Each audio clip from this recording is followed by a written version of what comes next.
comme on se jette. Je me jette et j'attends. La liberté, l'égalité, que sais-je. En attendant, go, do. Est-ce que vous changeriez quelque chose à ce texte si vous pourriez l'écrire aujourd'hui, Magid Cherfi? Oui, ça serait le même ou est-ce qu'il y aurait des modifications? Je crois que j'écrirais la même chose, oui. Ouais. Parce qu'au fond, quand j'ai commencé à écrire, évidemment, c'était pour presque quelque chose de thérapeutique. Il faut à la fois, il faut bien trouver un médicament à une forme de mal-être, et en même temps, il faut trouver des mots, il faut trouver un sens à sa vie, et à travers la mienne, à tous ceux qui se disent mais pourquoi les choses sont finalement pas si évidentes pour ce qui pourrait être le minimum, c'est une forme de fraternité. Pourquoi est-ce qu'on appartient à un camp? Et pourquoi est-ce qu'il y a toujours un autre camp? Pourquoi est-ce qu'on n'appartient pas tous à un même camp? Pourquoi les camps s'affrontent? Pourquoi dans mon propre camp, il y a des camps? Pourquoi on ne m'aime pas chez moi? Et pourquoi j'émets des doutes chez l'autre? Et pourquoi y a-t-il l'autre? Puisque il m'arrive, moi, quand je suis entre potes d'origine maghrébine, de dire « eux » quand on parle des Français, alors que je ne me suis jamais senti aussi français moi-même. Et donc, c'est toutes ces questions qui forment une espèce de terreur. Moi, je sais que mes mômes, à un moment donné, m'ont dit « Mais papa, on est français ?» Et je n'ai pas pu leur dire oui. Parce qu'il m'a semblé qu'il fallait que je les mette en garde. Et donc, il y a une tragédie là-dedans. Mais tu dis toi-même que tu es français, qu'il n'y a pas plus français que toi. On est tes propres enfants, on n'est plus que ça. Et tu nous dis... alors, je leur ai dit oui, mais... Parce qu'il m'a semblé qu'il était bon de les mettre en garde. Et parce qu'un jour, ils seront pointés du doigt à cause de leur prénom, de la couleur de leur peau, de leur origine. Et donc on en vient pour les sauver, à leur dire qu'ils n'appartiennent pas à la grande famille française.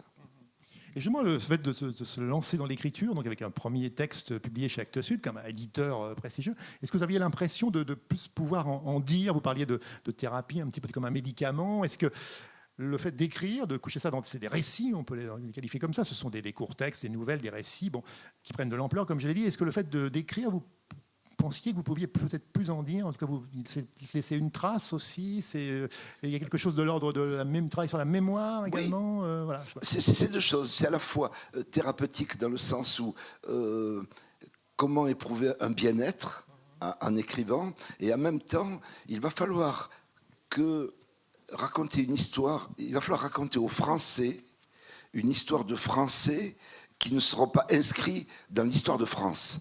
Les Français d'outre-mer, donc les Français, nous, de l'autre côté de la Méditerranée.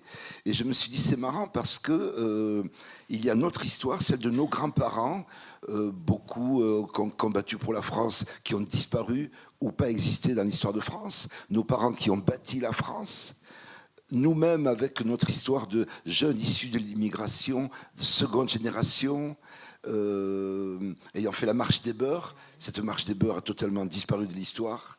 Et on a l'impression qu'on traverse ce siècle de l'immigration sans jamais exister. Et donc il y a cette urgence à dire, il va falloir écrire, filmer, dire que nous existons. Et on a beau le dire, finalement, on retient quelques icônes comme ça, mais qui ne sont des icônes que pour eux-mêmes. Et il y a une invisibilité de cette population qui est française et qu'on ne définit pas comme telle. Alors on dit français, mais tout en supposant, tout en suggérant que, voilà, comme si la France développait un français blanc, historique, millénaire, et puis il y a les autres Français. Et on a beaucoup attendu de la gauche qu'elle amorce un nouveau récit français. Et dans les années 80, je crois qu'on y a cru.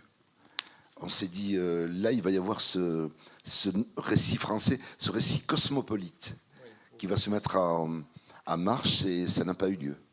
Vous avez évoqué la Marche des Beurs, qui trouve occuper une place importante donc, dans La Part du Sarrasin, qui est votre dernier récit. C'est même totalement une suite un peu à Ma Part de Gaulois. D'abord, Ma Part de Gaulois, La Part du Sarrasin. Je me suis dit, est-ce que c'est peut-être pas si anodin que ça, le possessif? Alors, le pronom possessif, Ma Part de Gaulois, c'est l'essentiel de ce qui me compose, je dirais. Si je veux être, entre guillemets, objectif, si tant est qu'on puisse l'être dans son identité. Et la part, ça propose une espèce d'éloignement. La part du Sarrasin, c'est le rien qui me reste de Kabyle, de Berbère, d'Arabe ou de musulman, parce que je ne suis pas... Là, j'étais musulman, puisque je ne crois pas un jour avoir cru. J'étais arabe, vu que je suis berbère.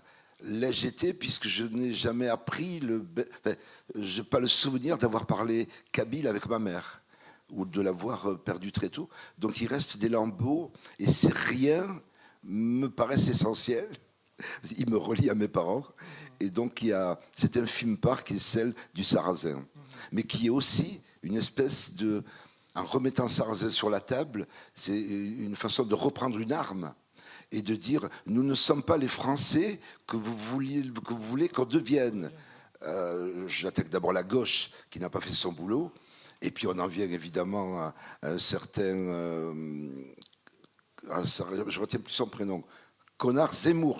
Le nom, je l'ai. C'est le prénom qui m'échappe.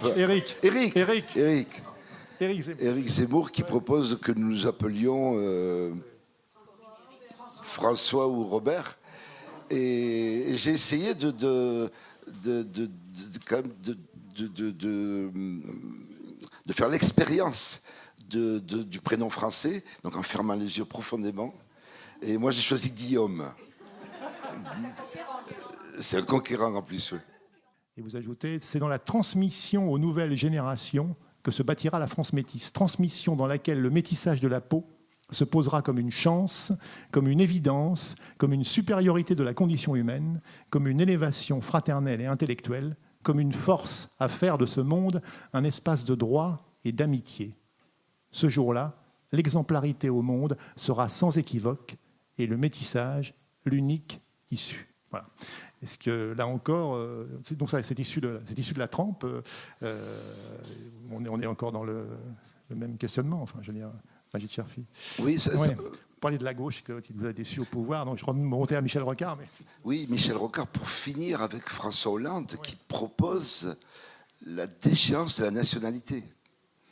Et là, évidemment, parce qu'il ne faut pas oublier que dans les années 80, quand la gauche arrive au pouvoir, nous sommes 90-95% de jeunes issus de l'immigration à porter à gauche, avec cet espoir d'être intégrés dans les arcanes de la République. Et donc, le problème de la gauche, ça a été de... Oui, on est d'accord.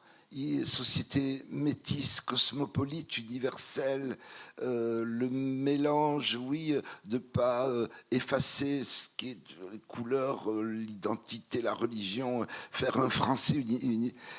Mais alors pour la gauche, c'était ça, c'était ne poussons pas le bouchon trop loin. Il y avait cette idée. Autant pour la droite, c'était évident. Nous ne voyons pas la société multiculturelle, etc. L'extrême droite, on n'en parle pas. Et puis le problème de la gauche, ça a avoir été de dire mais n'allons pas trop loin. Et alors, quel était ce trop loin qui a empêché que récit français s'amorce? Encore aujourd'hui, je me demande quel est ce trop. Et bien des années après, François Hollande arrive, les attentats ont eu lieu, et tout ce qu'il trouve à faire, c'est de proposer la déchéance de la nationalité, qui est en vérité réservée dans le sous-texte aux Noirs et aux Arabes. Qui peut penser que la déchéance de la nationalité est proposée pour un Ukrainien, un Suisse, un Portugais, un terroriste espagnol ou islandais? Et à partir de là, la France se sidère de voir tout à coup toute une population se refermer dans des idées, se retrouver dans une espèce de pot commun religieux, de se dire, tiens, il y a quelque chose, il y a une spiritualité dans laquelle on peut retrouver une fraternité, c'est l'islam. Ça vient de là, ça vient du sous-texte, parce que ces gens-là ne savent pas qu'on lit entre les lignes. Alors, que ce soit Fabius, quand il dit le Front National pose de bonnes questions, mais n'a pas de bonnes réponses. Il élargit le précipice, et puis un autre, et puis un autre. Donc un tas de gens de gauche comme ça, pris dans une frilosité à dire des choses. Et François Hollande achève le tout en nous montrant du doigt, et se sont sentis montrer du doigt ceux qui l'ont été. Et donc tous ces jeunes aujourd'hui, ce qu'on ne voyait pas il y a une trentaine d'années, arborent des t-shirts avec Algérie en puissance, Tunisie number one, Viva Maroc, et s'identifient petits-fils de gens nés en France, s'identifient au Sénégal, au Mali, à l'Algérie, au Maroc. Et l'instinct premier, c'est de dire « je suis marocain », alors que leurs parents, voire leurs grands-parents, sont nés en France. On est